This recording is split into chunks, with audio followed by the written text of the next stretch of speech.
এই 2025 সালে একটা ইমোডি খুলতে গেলে কিন্তু একটা জিমেল আসে, এই জিমেলটা সেট আপ করতে বলে। এই জিমেলটা সেট আপ করলে কিন্তু পরবর্তীতে আপনি কোনো বিপদে পড়বেন, 100% বিপদে পড়বেন। তো এই জিমেলটা আপনি সেট আপ করবেন কি না আজকের ভিডিওতে দেখাবো। কিভাবে সঠিক নিয়মে সঠিকভাবে একটা ইমো আইডি খুলবেন তা আজকের ভিডিওতে দেখাবো। প্লে স্টোর থেকে আপনি একটা ইমো নামিয়ে নেবেন, নামানোর পর আপনি এখানে চলে আসবেন, এখানে দিয়ে দিবেন আপনার ফোন নাম্বার। এই ফোন নাম্বারটি যখন আপনার দেওয়া হয়ে যাবে তারপর আপনি এখানে এই নাম্বার অনুযায়ী কান্ট্রি মিলিয়ে নেবেন। আমি বাংলাদেশে আছি তাই 880 আমি এখানে কান্ট্রি দিয়ে দিছি। আপনাদের কান্ট্রিতে অন্য কিছু হয়ে থাকে, কান্ট্রি খুঁজে না পান তাহলে এখানে ক্লিক করবেন। এখানে ক্লিক করার পর এখান থেকে আপনাদের যে রাষ্ট্রে আছেন ওই রাষ্ট্রের নাম্বার যদি থাকে আপনার সার্চ বারে ওই রাষ্ট্র সার্চ করে কান্ট্রিটা মিলিয়ে নেবেন, তাহলে আপনার টিক আইকন দিতে পারবেন। তো আমি বাংলাদেশে আছি তাই বাংলাদেশের কান্ট্রিটা আমি এখান থেকে দিয়ে দিলাম। তো দিয়ে দেওয়ার পর আমরা এই টিক আইকনে ক্লিক করব, তারপর ওকেতে ক্লিক করব, আবারও ওকেতে ক্লিক করব। এই ওকেতে ক্লিক করার পর এখন দেখবেন আমাদের 4 ডিজিটের কোড চাইবো, আর এখানে অ্যালাউ যতবার চাইবো এই অ্যালাউ কিন্তু আপনাদের দিয়ে দিতে হবে। এই দেখেন 4 ডিজিটের কোড চাইতেছে, সিম বলা থাকলে অটো নিয়ে নিতে পারে, আর অটো যদি না নেয় কোনো কল আসতে পারে, কলটা রিসিভ করবেন, তারা কোড বলে দেবে। দ্বিতীয়বার যদি আপনারা কল মিস করেন তাহলে সরাসরি সিমে আপনাদের কোড আসবে। তো আমাদের অটো নিয়ে নিচ্ছে, এখন আমরা এখানে নাম দিব। আপনার যে ইমো আইডির একটা নাম থাকবে সেই নামটি আপনি দিয়ে দিবেন। এখানে আমি আমার এই নামটি দিয়ে দিচ্ছি। তো ক্রিয়েট কিন্তু এত সহজেই হবে না, 2025 সালে আপনাদেরকে দেখিয়ে দিব, না দেখলে কিন্তু বুঝতে পারবেন না সঠিক নিয়মে।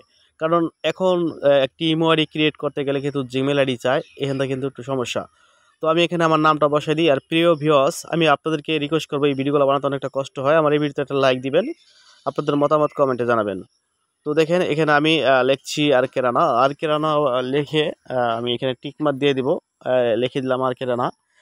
এখন এই ডাইন সাইডে এই টিকমার্কটিতে ক্লিক করব। আমরা ক্লিক করার সাথে সাথে কিন্তু আমাদের নতুন এই পেজটিতে নিয়ে আসবে। আমাদের ইমো আইডি এক কথায় খোলা হয়ে গেছে। এখন যদি আমরা প্রোফাইল সেট করি, এখান থেকে আমরা প্রোফাইল সেট করতে পারবো। এখানে ক্যামেরার আইকনে একটা ক্লিক করব, দেখেন তারপর নিচে দেখবো আমরা গ্যালারি, এই গ্যালারি কিংবা উপরে আছে ক্যামেরা, ছবি তুলে আপনারা সেভ করতে পারবেন। তো আমাদের যেহেতু ছবি তোলা আছে আমরা গ্যালারিতে ক্লিক করব। এই গ্যালারিতে ক্লিক করার পর আমাদের সরাসরি গ্যালারিতে নিয়ে যাবে। এখান থেকে আমরা একটা আমাদের ছবি দিয়ে দিব, যে কোনো একটা ছবি আমরা দিয়ে দেবো। এখানে দেখবেন একটা টিকমার আছে বাম কর্নারে, এই টিকমারটি সিলেক্ট করা টিকমারটা থাকলো। এখন যদি আমরা এই টিকের চিহ্নতে ক্লিক করি তাহলে আমাদের যার সাথে নাম্বারগুলো সেভ করা, তো তাদের সাথে ইমোতে কানেক্ট হয়ে একটা নোটিফিকেশন ইমো হিস্টোরিতে আমাদের ছবিটা চলে যাবে। তারপর এখানে এরকম আসবে নতুন একটা, এখানে উপরে একটা জিমেল চাইবে আর নিচে থাকবে স্কিপ বাটন। আপনারা কি করবেন, এই স্কিপ যদি ক্লিক করেন সরাসরি আপনাদের ইমোটা ক্রিয়েট হয়ে যাবে। আর যদি উপরে একটা জিমেল বসান তাহলে নেক্সট টাইম যদি কোনো ফোনে যদি আপনারা অন্য কোনো ফোনে যদি আপনারা ইমোটা লগ ইন করতে চান এই ইমোটা, তো সেই ক্ষেত্রে আপনার ওই জিমেলের ভিতরে যে জিমেলটা আপনি সেট আপ করবেন ওই জিমেলের ভিতরে কিন্তু 4 সংখ্যার 4 ডিজিটের কোডটা আসবে। তো আমরা জিমেলটা সেট আপ করে দিতেছি এখান থেকে। তারপর জিমেল সেট আপ করার উপর আমরা টিক মারে ক্লিক করে দিব। আপনার জিমেল সেট আপ না করতে চান তাহলে নিচে স্কিপ বাটনে ক্লিক করে দিবেন, তাহলে জিমেল সেট আপ করা লাগবে না, অটোমেটিক ইমো আপনাদের ক্রিয়েট হয়ে যাবে। এখন সুবিধা অসুবিধা কি এটা আমি আপনাদেরকে বইলা দিই। আপনি এখান থেকে আমরা আসলে জিমেলে ক্লিক করে আমরা সেট আপ করে দিছি, তাই সুবিধা আর অসুবিধা কি এটা আপনাদেরকে আমি এখন বুঝিয়ে দিব।